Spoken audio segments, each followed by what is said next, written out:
नमस्ते मित्रों। आज हम अपना एक बहुत ही ज़रूरी सब्जेक्ट आज से स्टार्ट कर रहे हैं। ये आप देख रहे हैं, ये स्पेक्ट्रम पब्लिकेशन की बुक है और एक जानकारी ये बहुत छोटी सी है, हर कोई आप जानता होगा। अगर आप यूपीएससी का एग्ज़ाम दे रहे हैं, मैं ये नहीं कहती कि अगर आप यूपीएससी सिविल सर्विस का एग्ज़ाम दे रहे हैं, मेरा पर्सनली ये मानना है। और अगर आप किसी भी एस्पिरेंट से या फिर किसी भी उस कैंडिडेट से जो यूपीएससी में सिलेक्ट हुए हैं, उनसे कभी भी आप उनका कोई इंटरव्यू देखें या उनसे मिलें, तो आपको एक बात ज़रूर सुनने को मिलेगी कि इतिहास के लिए, आधुनिक भारत के इतिहास के लिए आपको ये बुक ज़रूर पढ़नी है। और मैं आपको बताती हूँ कि आप प्रीलिम्स के जीवन में कितनी ही तैयारी कर लीजिए, यदि आपने स्पेक्ट्रम की बुक अगर आपने नहीं पढ़ी है, आप डेफिनेटली आधुनिक भारत के इतिहास से, मॉडर्न हिस्ट्री से आने वाले क्वेश्चन को छोड़कर ही आएंगे।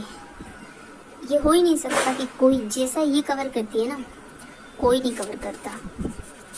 ये इसका फर्स्ट यूनिट का फर्स्ट चैप्टर है, स्रोत और उपागम। देखिए, आधुनिक भारत के इतिहास के स्रोत। आज से मैं आपको ये बुक चालू करा रही हूँ और आप तकरीबन देखिए, इसमें पेज नंबर भी लिखे हैं और आप देखते जाइए कितने पेजों पर इसकी केवल इंडेक्स ख़त्म हो रही है। ये देखिए, अभी हमने इकाई 1 देखी और ये चैप्टर है, राइट। ये चैप्टर हम 46 चैप्टर और ये तकरीबन 49 चैप्टर पर ये बुक क्लोज होती है। उसके बाद आपको एक परिशिष्ट देखने को मिलता है और तकरीबन इसमें आपको 1000 से ज़्यादा 1048 पेज देखने को मिलते हैं। हाँ, अक्टूबर नवंबर तक आप इसको 2 बार और दिसंबर तक आप इसको 3 बार रिवाइज कर लेंगे। बस आप इस सीरीज़ में मेरे साथ जुड़े रहें और हम दिसंबर तक इस बुक को 3 बार रिवाइज कर लेंगे। और अगर आपको लग रहा है कि ये इम्पॉसिबल है और अगर करना है तो 3 ही बार क्यों रिवाइज करना है, तो मैं आपको एक सफलता की एक कुंजी है। एक ही बुक को 2, 3, 4, 10 बार पढ़ें और अगर आप 10 बुक को एक बार पढ़ें, रिजल्ट मैं बताती हूँ, रिजल्ट में ज़मीन आसमान का फ़र्क आएगा। जिसने एक ही बुक 4 बार पढ़ी होगी ना, वो निकाल जाएगा, और जिसने 10 बुकें पढ़ी होंगी ना, वो मुँह लटका के परीक्षा से वापस आ जाते हैं, क्योंकि परीक्षा हॉल में ना नहीं याद आता। एक्सपीरियंस है, 2 प्रीलिम्स और 1 मेंस लिखने के बाद इतना एक्सपीरियंस तो आ गया है कि यूपीएससी में क्या होता है, कैसे होता है, और प्रीलिम्स की स्ट्रेटेजी इससे अच्छी नहीं हो सकती। तो अब आप आज से हम इसको स्टार्ट करते हैं और आज से ये हमारा रोज़ का 10 मिनट की एक क्लास रहेगी। 10 मिनट बहुत है। मैं आपको बताऊँ, कुछ इकाइयाँ, ये जो इकाई 1 आपको देखने से बड़ी लग रही होगी, ये इतनी छोटी है, बहुत ज़्यादा 10 मिनट। हाँ, लेकिन अगर कोई पहली बार पढ़ने बैठ रहा है ना, तो आप, मुझे लगता है आप अपने 2 या 3 दिन और कुछ लोग तो 1 हफ्ता इसमें लगा देंगे। नहीं, ज़रूरत नहीं है बहुत ज़्यादा 10 मिनट, क्योंकि जो ये किताबें हैं ना, इनमें ये अब हम इकाई 1 से शुरू करेंगे। तो देखिए, इकाई 1 दिखाती हूँ मैं आपको। आप पूरे पन्ने पढ़ लेंगे ना, तो तकरीबन निकल के केवल कुछ पॉइंट आएंगे जिन्हें आप बड़ी आसानी से नोट्स के रूप में अपनी कॉपी में नोट कर सकते हैं। और उसके अलावा आपको एग्ज़ाम में कुछ पढ़ने की ज़रूरत नहीं है। जिसके पास पॉइंट है, जिसके पास नोट्स हैं, वो एग्ज़ाम निकाल ले जाएगा, और जिसको लगता है कि उसने बुक रटी है, वो नहीं कर पाएगा। एग्ज़ाम में बुक का याद नहीं आता, आपके जो पॉइंट्स आपने नोट किए हैं, केवल वो आपके दिमाग में घूमने चाहिए। तो ये देखिए, ये इकाई 1 है और ये कुछ इतनी मोटी है, इतने पेज हैं इसमें, कुछ 14 पेज होंगे इसमें। तो हम इसमें बहुत ज़्यादा, तो मैं आपको इसमें 15 पॉइंट ही बनवाऊँगी। इनको एक नोट की तरह आप एक कॉपी में नोट करते जाइए और आपका, मैं बताती हूँ, इस महीने आपकी ये बुक कंप्लीट हो जाएगी और उसके पहले ही हो जाएगी। और उसके जो नोट्स आपके पास तैयार होंगे ना, बस उनको रटते रहना अब आने वाले प्रीलिम्स तक। आधुनिक भारत का इतिहास और पूरी हिस्ट्री से मिला के अगर 10 क्वेश्चन आते हैं ना, डेफिनेटली इसके क्वेश्चन तो एक भी नहीं छूटेंगे और बाकी का हिस्ट्री भी हम पढ़ेंगे। इसमें आपको जो भी सामग्री मिलेगी इस बार आपको लिए, वो आने वाली परीक्षा में बहुत फ़ायदेमंद रहेगी और आप याद करेंगे, आपके दिमाग में घूमेंगे ये नोट्स। परीक्षा हॉल में आपको याद आएगा आपकी, तब आपको पता चलेगा कि हाँ भाई, मेहनत करने का कुछ फल मिलता है। तो चलिए स्टार्ट करते हैं आधुनिक भारतीय इतिहास से, ठीक है। तो ये कुछ नहीं है। हम किताब जब पढ़ते हैं तो हम इस तरह से पढ़ते हैं, नहीं। मैं इसकी कुछ मैंने आपको पॉइंट लिखवाए हैं कि जितने भी इसमें लिखे हुए हैं ना, जैसे कि केंद्र सरकार का पूरा लेख, राज्य सरकार का पूरा लेख, नहीं, इतना पढ़ने की ज़रूरत नहीं पड़ती। इनमें जो पढ़ने की ज़रूरत है ना, अब वो मैं आपको अपनी इसको आप एक स्लाइड समझें और इस स्लाइड के माध्यम से आप इसको समझ जाएं, ठीक है। देखिए, स्रोत और उपागम, यूनिट 1, आधुनिक भारत के इतिहास के स्रोत। इसकी सबसे पहली जो लाइन हमें याद रखनी है ना, वो लाइन केवल इतनी है कि 8वीं से 20वीं शताब्दी के भारत का अध्ययन करने के लिए ऐतिहासिक सामग्री हमारे पास प्रचुर मात्रा में। समझ गए?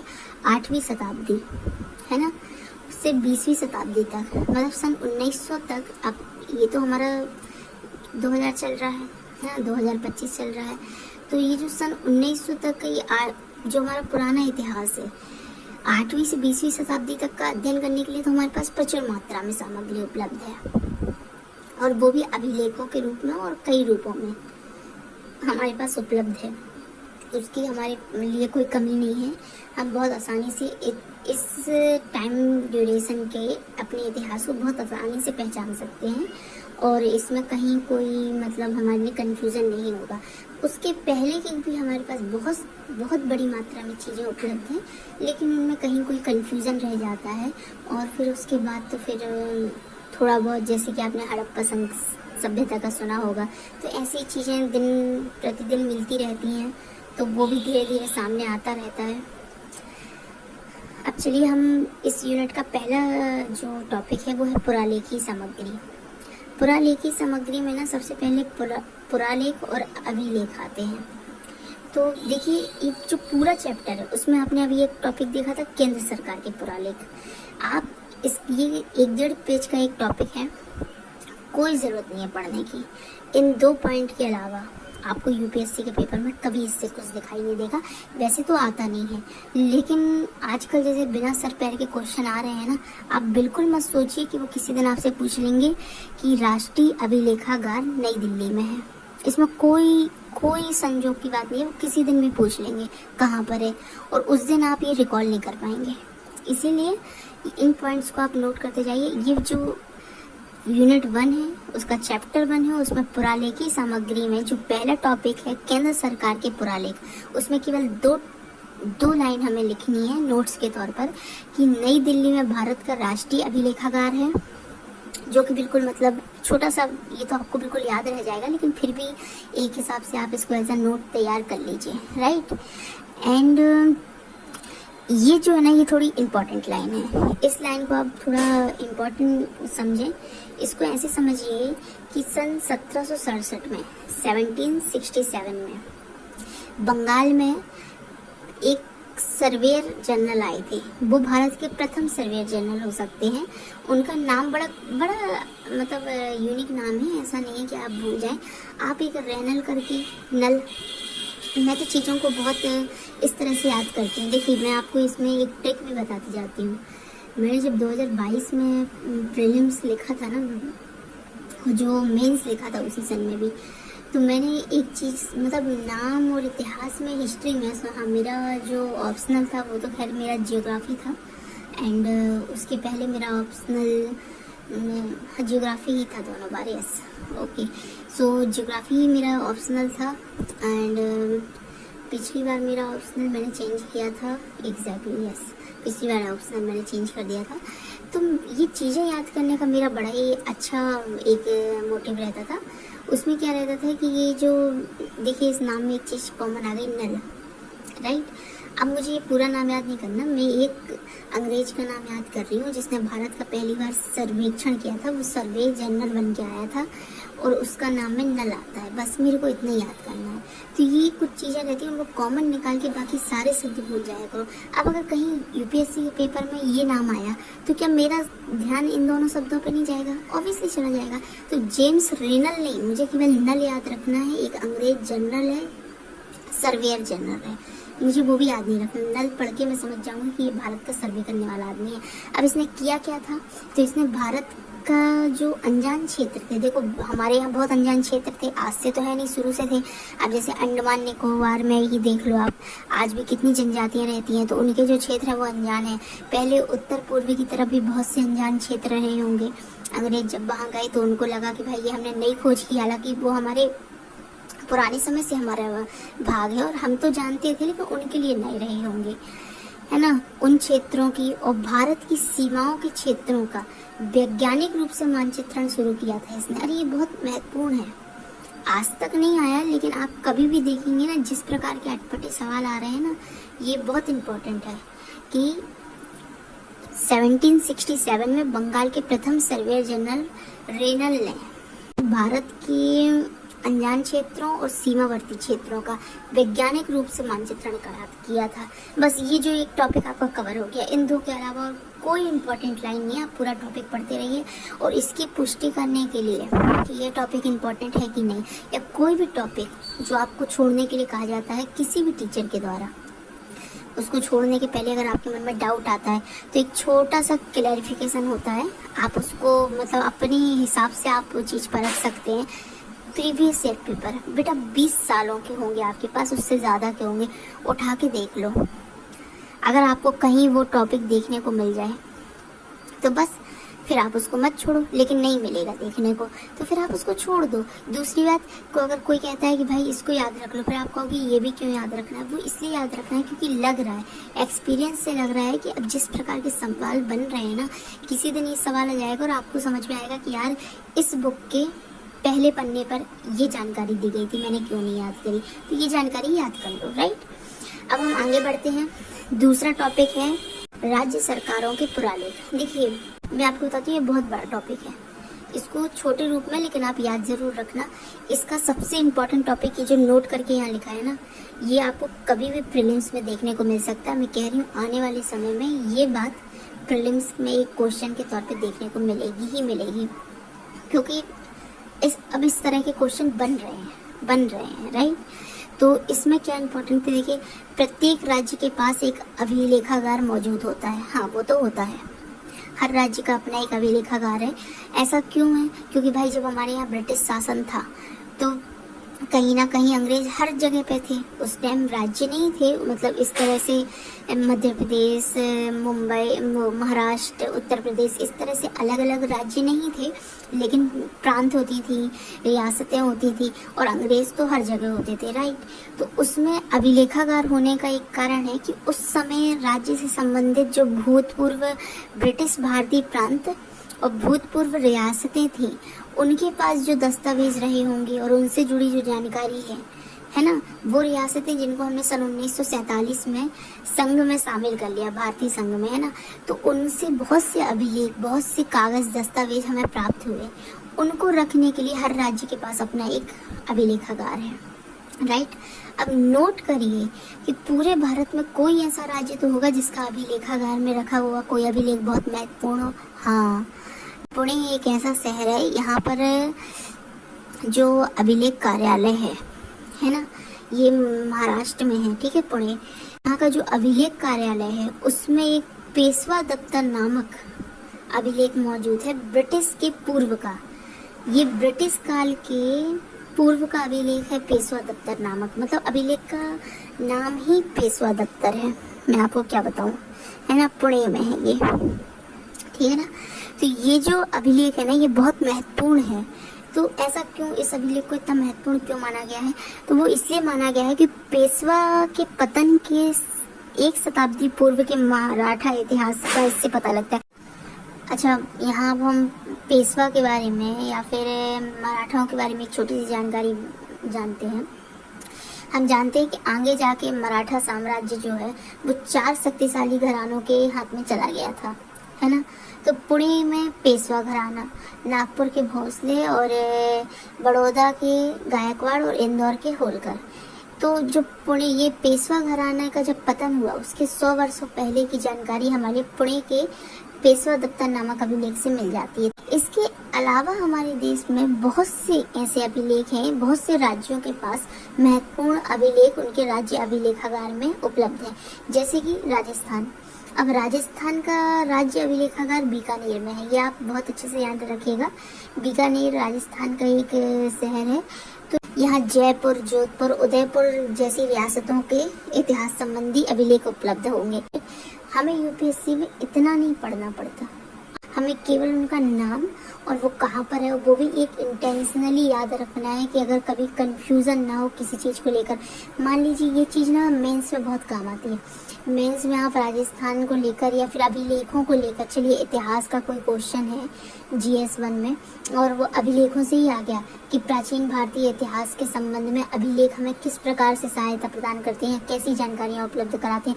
तो आपके पास 4-5 शहरों के नाम होंगे, 4-5 राज्यों में उनके अभिलेखागारों के नाम होंगे और वो वहाँ पर किस प्रकार की सामग्री उपलब्ध हो रही है। आप ये सब एक चीज़ उदाहरण के तो लिखना कितना है हमारे लिए, 200-250 शब्द, इतने से शब्द लिखना रहते हैं। तो सोचिए हम कितनी सारी जानकारी वहाँ पर दे सकते हैं, राइट। ओके, एंड एक और ये जम्मू कश्मीर वाला अभिलेखागार ना, ये जो जम्मू कश्मीर के डोगरा शासन की इतिहास की जानकारी देता है। तो ये ज़्यादा पुरानी जानकारी तो नहीं देता है, ये 1846 से जम्मू कश्मीर के डोगरा शासन का इतिहास बताता है। ये भी जो जम्मू में स्थित है ये अभिलेख, है ना, जम्मू कश्मीर के इतिहास से रिलेटेड, ये भी बहुत मतलब महत्वपूर्ण हो सकता है अगर आप इसको एज ए जानकारी याद रखना चाहें तो इस प्रकार से हमारा दूसरा टॉपिक जो राज्य अभिलेखागारों वाला है वो भी कंप्लीट हो गया।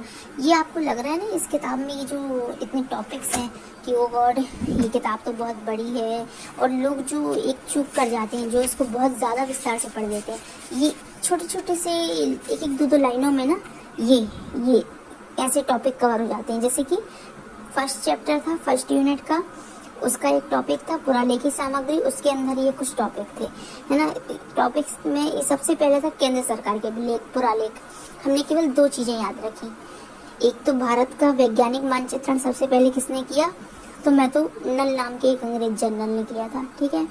और दूसरा कि राज्य पूरे भारत का केंद्र अभिलेखागार कहाँ है, नई दिल्ली में। बस इसके अलावा कुछ इम्पोर्टेंट नहीं है।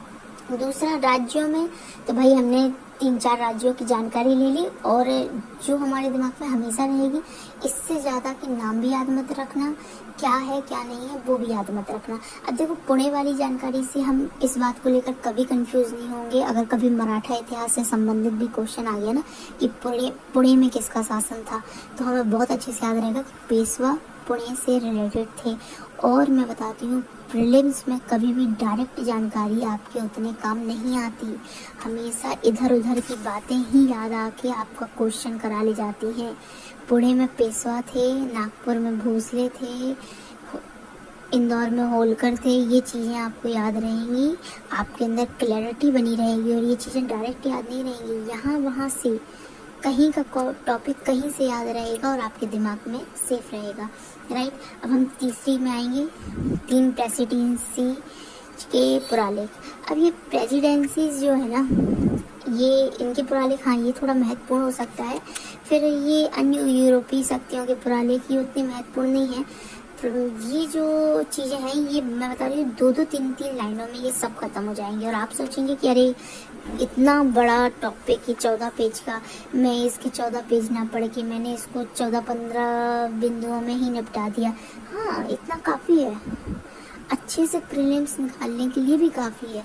और जिनके प्रीलिम्स क्लियर होते हैं ना, जो मेंस देने बैठते हैं ना, वो केवल इतना सा ही पढ़ के जाते हैं। अगर वो भी उतना पढ़ने लगें जितना आप पढ़ने की ख्वाहिश रखते हैं, मैं बता रही हूँ कि वो प्रीलिम्स कभी पार नहीं कर पाएंगे। फिर हम ये सेकंड चैप्टर पढ़ेंगे, ये मैं बताती हूँ ये बहुत ज़्यादा इम्पोर्टेंट चैप्टर है। ये जो सेकंड चैप्टर है, और ये बहुत छोटा सा है, सेकंड चैप्टर मुझे लगता है बहुत इंपॉर्टेंट और बहुत छोटा सा। उसके बाद तो सीधे यूनिट 2 आ जाएगी। यूनिट 2 से तो खैर बहुत इंपॉर्टेंट टॉपिक्स कवर होंगे, उसको हम बहुत अच्छे से पढ़ा करेंगे, और उसमें टॉपिक नहीं रहेंगे, उसमें सीधी जानकारी रहा करेगी जो कि बहुत ज़रूरी रहेगी। अच्छा, सेकंड चैप्टर की मैं आपको एक छोटी सी जानकारी यहाँ देती हूँ। ये सेकंड चैप्टर जो है ना इस बुक का, ये केवल और केवल मेंस के लिए बना है, इसमें प्रीलिम्स की कोई जानकारी नहीं है। ये केवल ये आप पढ़ते हैं ना, ये नारीवादी उपागम, ये मार्क्सवादी उपागम, ये डायरेक्ट उठ के जाता है ये क्वेश्चन मेंस में, और कुछ नहीं लिखना पड़ता। ये पूरा मार्क्सवादी उपागम का पूरा एक जितना पैराग्राफ है ना, इतना ये पूरा उतार के आ जाओ मेंस में, सीधा नंबर मिलते हैं। पार्ट 2 में मैं ये जो हमारी यूनिट 1 है ये कंप्लीट हो जाएगी, और इसके बाद जो हमारी नेक्स्ट वीडियो रहेगी वो बहुत महत्वपूर्ण रहेगी। वहाँ से आपसे समझ लिए कि इस बुक की असल शुरुआत होगी। आधुनिक भारत के इतिहास की जर्नी की हमारी असल शुरुआत यूनिट 2 से है, और वो भी मुझे लगता है एक ही वीडियो में कवर हो जाएगा आपका। एंड वहाँ से हम असल में आधुनिक भारत का इतिहास पढ़ना शुरू करेंगे। जैसा कि हमने डिसाइड किया है, इस महीने ये बुक कंप्लीट हो जाएगी और हम दिसंबर तक इसका रिवीजन कर चुके होंगे 2 से 3 बार। आपको इस बार प्रीलिम्स में इस बुक को तो नहीं दोहराना पड़ेगा। जो आप प्रीलिम्स के 2-3 महीने पहले बैठकर काम करते हैं ना, मैं बताती हूँ, इस बुक पर कोई काम नहीं करेंगे आप, ये कंप्लीट हो जाएगा। पूरा वीडियो सुनने के लिए आप सभी मित्रों का बहुत बहुत धन्यवाद, और आप सब हमारे चैनल से जुड़ें और हमें सब्सक्राइब करें, लाइक करें और मोटिवेट करें कि हम आपके लिए इसी तरह से यूपीएससी से रिलेटेड विभिन्न टॉपिक्स पर और हर सब्जेक्ट पर, परीक्षा से रिलेटेड हर सब्जेक्ट पर वीडियोस लाते रहें। उसके लिए आपका सहयोग बहुत ज़रूरी है, तो please subscribe and like. Thank you.